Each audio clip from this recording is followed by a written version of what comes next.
अस्सलाम वालेकुम everyone, welcome back to the game development series. इस वीडियो में एक बेसिक ओवरव्यू दूंगा मैं आपको गेम डेवलपमेंट के बारे में कि गेम डेवलपमेंट आखिर होती क्या है, गेम डेवलपमेंट के अंदर डिफरेंट रोल्स क्या हैं जो आप परस्यू कर सकते हैं, और जो हम इंजन इस कोर्स में सीखेंगे यूनिटी, उसके बारे में एक आपको बेसिक ओवरव्यू दूंगा। तो गेम डेवलपमेंट के बारे में बात कर लेते हैं। गेम डेवलपमेंट आखिर है क्या? अगर आसान लफ्ज़ों में इसको मैं रखूं तो गेम डेवलपमेंट बेसिकली गेम बनाने का प्रोसेस है। एक गेम कैसे बनती है, उसको कैसे बनाते हैं, उसको बनाने में क्या तरीके, क्या स्टेप्स इन्वॉल्व होते हैं, उसको हम कहते हैं गेम डेवलपमेंट का प्रोसेस। अब यहाँ पे सबसे जो इम्पोर्टेंट, जब अगर हम गेम डेवलपमेंट के प्रोसेस को देखें तो सबसे पहले आता है आइडिएशन का फेज़। गेम का आइडिया, हम किस चीज़ पे गेम बना रहे हैं। उसके बाद उसका स्कोप क्या है, गेम आखिर बन सकती भी है, हमारे पास टेक्नोलॉजी है अवेलेबल जो इस गेम को हम बना सकें। उसके बाद हमारे पास प्री प्रोडक्शन आती है। अब इस प्री प्रोडक्शन में हम लोग बेसिकली एक सिंपल प्रोटोटाइप का मतलब होता है कि बिल्कुल सिंपल तरीके की एक गेम उस आइडिया पे बनाते हैं। अगर वो हमारी एक प्रोटोटाइप अच्छी बन जाती है और उस पर हमें अच्छी फीडबैक आती है कि हाँ, इस गेम को हम आगे लेके जा सकते हैं, तो उसके बाद प्रोडक्शन का फेज़ आता है जिसके ऊपर हम प्रॉपर गेम के ऊपर मेहनत करते हैं। हम उसमें प्रोग्रामिंग, उसकी आर्ट, उसका एनवायरनमेंट, सब कुछ जो है हम उसके ऊपर फोकस करते हैं प्रोडक्शन फेज़ में। उसके बाद टेस्टिंग का फेज़ है। गेम बनने के बाद हमने ऑब्वियसली उसको टेस्ट भी करना है कि हाँ, उसमें बग्स तो नहीं है, कहीं पे गेम स्टक तो नहीं कर रही, तो उस फेज़ को हम कहते हैं टेस्टिंग। उसके बाद रिलीज़ करते हैं हम गेम किसी प्लेटफॉर्म के ऊपर, किसी ऑडियंस के सामने हम अपनी गेम रखते हैं ताकि वो खेलें और वो हमें फीडबैक दें कि हाँ, आपकी गेम अच्छी है कि बुरी है।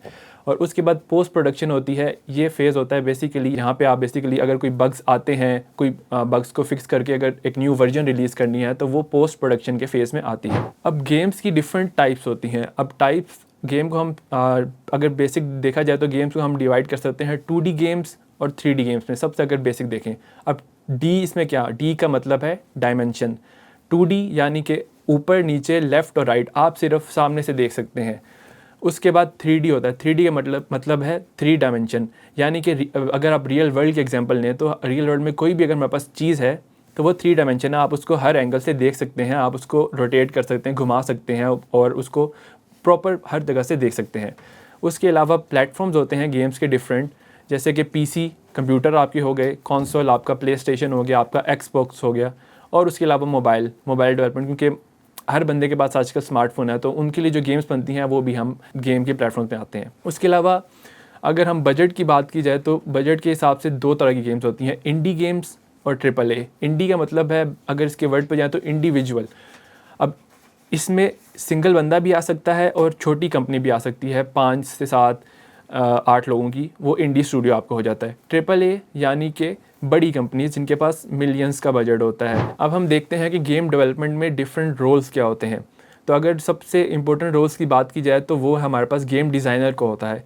कोई भी गेम बनने से पहले उसको डिज़ाइन किया जाता है। अब डिज़ाइन ये वो नहीं है कि आप उसकी ग्राफिक्स बना रहे हो, ये डिज़ाइन है बेसिकली गेम के मैकेनिक्स क्या होंगे, गेम में क्या क्या फ़ीचर्स होंगे, वो फ़ीचर्स एक दूसरे से इंटरेक्ट कैसे करेंगे, उन सब चीज़ों को मैनेज करता है एक गेम डिज़ाइनर, जो कि कागज़ के ऊपर या किसी भी सॉफ्टवेयर के ऊपर एक डिज़ाइन क्रिएट करता है कि हाँ, गेम इस तरह चलेगी, गेम में फ़ीचर ए, फ़ीचर बी, हमारा फॉर एग्जांपल प्लेयर हमारा भाग सकता है, जंप कर सकता है, वो सारे जो फ़ीचर्स डिज़ाइन होते हैं वो गेम डिज़ाइनर करता है। उसके अलावा हमारा फिर सेकंड नंबर पे प्रोग्रामर आता है। अब प्रोग्रामर का काम होता है कि गेम बनाने के पीछे जो लॉजिक है कि प्लेयर वॉक कर रहा है, रन कर रहा है, वो कैसे करेगा, उसके पीछे का जो लॉजिक है, जो कोड है, वो प्रोग्रामर के ऊपर होता है। उसके अलावा अगर कोई टूल्स बनाने हो, गेम बनाने के लिए मदद करने के लिए अगर कोई टूल्स की ज़रूरत है तो वो भी प्रोग्रामर का काम है। इसमें डिफरेंट कैटेगरीज आ जाती हैं कि गेम प्ले प्रोग्रामर है या एडिटर टूल्स बनाने का प्रोग्रामर है, तो वो काफ़ी एक ब्रॉड कैटेगरी है। उसके बाद तीसरे नंबर पर हमारे पास आर्टिस्ट आ जाता है। आर्टिस्ट यानी कि गेम की आर्ट,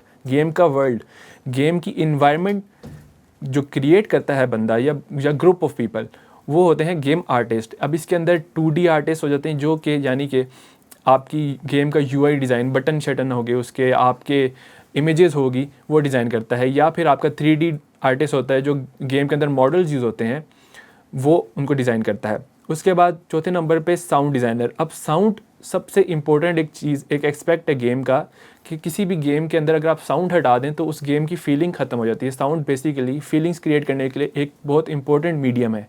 तो उन साउंड्स को जो बनाने के लिए बंदे यूज़ होते हैं वो होते हैं साउंड डिज़ाइनर। अब इसके अंदर साउंड इफ़ेक्ट्स हो जाते हैं, या जैसे कि आप किसी चीज़ को मैं अब टेबल पे टैप कर रहा हूँ तो इसकी जो साउंड आ रही है ये एक साउंड इफेक्ट है। उसके अलावा होता है बैकग्राउंड म्यूज़िक, कि आपके पीछे कोई गेम का ट्रैक चल रहा है, कोई सैड सीन चल रहा है गेम में तो उसके पीछे सैड म्यूज़िक चल रहा है, या कोई एनर्जेटिक कोई फाइट हो रही है तो उसके पीछे एक एनर्जेटिक म्यूज़िक चल रहा है, तो वो साउंड डिज़ाइनर का काम होता है। इस कोर्स में जो हम इंजन यूज़ कर रहे हैं वो है यूनिटी। अब यूनिटी क्या है? बेसिकली यूनिटी एक इंजन, एक सेट ऑफ टूल्स बेसिकली हैं जो हमें 2D और 3D गेम्स बनाने में मदद करती हैं। किसी भी गेम को बनाने के लिए कुछ इंपॉर्टेंट चीज़ें चाहिए होती हैं, जैसे फिज़िक्स हो गई, आपकी ऑडियो हो गया, आपकी रेंडरिंग होगी, आपके पीछे लॉजिक जो होता है कोड, उन टूल्स को जो प्रोवाइड करती है चीज़ वो होती है गेम इंजन। बेसिकली इन सब टूल्स का एक कलेक्शन होता है गेम इंजन जो मैनेज करती है, ठीक है। और यूनिटी का सबसे जो इंपॉर्टेंट एस्पेक्ट है वो ये है कि क्रॉस प्लेटफॉर्म डेवलपमेंट। अब ये क्या चीज़ है क्रॉस प्लेटफॉर्म डेवलपमेंट? इसका मतलब है कि आप यूनिटी पे मोबाइल के लिए गेम बना सकते हो, आप कंप्यूटर्स के लिए बना सकते हो, आपने किसी वेबसाइट पे गेम लगानी है आप वो बना सकते हो, आपने किसी कंसोल प्ले स्टेशन एक्सबॉक्स के लिए बनानी है आप वो भी कर सकते हो। हम यूनिटी चूज़ क्यों करें? मार्केट में काफ़ी इंजन्स अवेलेबल हैं, आपके पास अनरियल इंजन है, गॉडॉट है, बाकी कंपनीज़ अपने इंजन यूज़ करती हैं जो उनके इन हाउस इंजन होते हैं, तो हम यूनिटी क्यों चूज़ करें? अब इसकी मेन रीज़न ये है कि यूनिटी बिगिनर फ्रेंडली है। यूनिटी को सीखना एक बिगिनर के लिए जिसने कभी गेम नहीं बनाई उसके लिए काफ़ी एक इजी प्रोसेस है। यूनिटी की कम्युनिटी काफ़ी बड़ी है। अब जब किसी चीज़ की कम्युनिटी होती है तो आपको कोई क्वेश्चन, कोई क्यूरी होती है तो आप उनसे पूछ सकते हो, आपको जो हेल्प है वो फ़ौरन मिल सकती है। तो ये भी एक बड़ा रीज़न है यूनिटी यूज़ करने का। उसके बाद जैसे मैंने पहले बताया क्रॉस प्लेटफॉर्म सपोर्ट, आप डिफरेंट प्लेटफॉर्म्स के लिए गेम बना सकते हो यूनिटी पे। और यूनिटी को बनाने के लिए आपको कोई पैसे नहीं देने पड़ते, बिल्कुल फ्री लाइसेंस होता है, तो हम इसलिए भी एक इंपॉर्टेंट एस्पेक्ट है हम क्यों यूनिटी चूज़ कर रहे हैं। अच्छा, कुछ सवाल बहुत से लोग आपसे पूछते हैं कि हाँ, मुझसे पर्सनली पूछा जाता था कि आप यूनिटी क्यों यूज़ कर रहे हो, आप अपना कस्टम गेम इंजन क्यों नहीं बना रहे? तो उसकी एग्जांपल मैं आपको ये देता हूँ कि फॉर एग्जांपल आपने इस्लामाबाद से लाहौर जाना है, तो आप बस में बैठते हो या आप बस तैयार करते हो। अब आपका मकसद अगर लाहौर जाना है तो आप बस में बैठोगे। अब वो बस बेसिकली गेम इंजन, या आप समझेंगे वो बस यूनिटी है। आपने गेम बनाना है तो आप इंजन यूज़ करोगे। हाँ, अगर आप चाहते हो कि हाँ मैं अपनी पर्सनल बस बनाऊँ, पहले 4 साल में अपनी बस बनाऊँ, उसके बाद मैं लाहौर जाऊँगा, तो आप उसके लिए अपना गेम इंजन बनाते हो। वो टाइम भी आपको लगेगा और उसके बाद एट द एंड आपके पास श्योरिटी भी नहीं है कि हाँ मैं उस पर जा भी पाऊँगा कि नहीं, ठीक है। तो इसीलिए हम इंजन यूज़ करते हैं और unity one of the best engine है इस चीज़ में कि आपको सारी चीज़ें, physics, scripting, audio, visual effects, सब कुछ यूनिटी आपको out of the box provide कर देता है और आपको कहता है कि हाँ आप इनको यूज़ करो, ये आपके लेगो ब्लॉक्स हैं, आपने इनको जोड़ के आप एक नया सेट बना दो, ठीक है। हाँ, लेकिन एक इंपॉर्टेंट चीज़ ये है कि जो बड़ी कंपनीज़ हैं जो काफ़ी अर्से से गेम बना रही हैं, जैसे कॉल ऑफ ड्यूटी होगी, फीफा होगी अगर खेली हो आप लोगों ने, या पबजी इवन होगी, वो अपने कस्टम इंजन्स यूज़ करती हैं।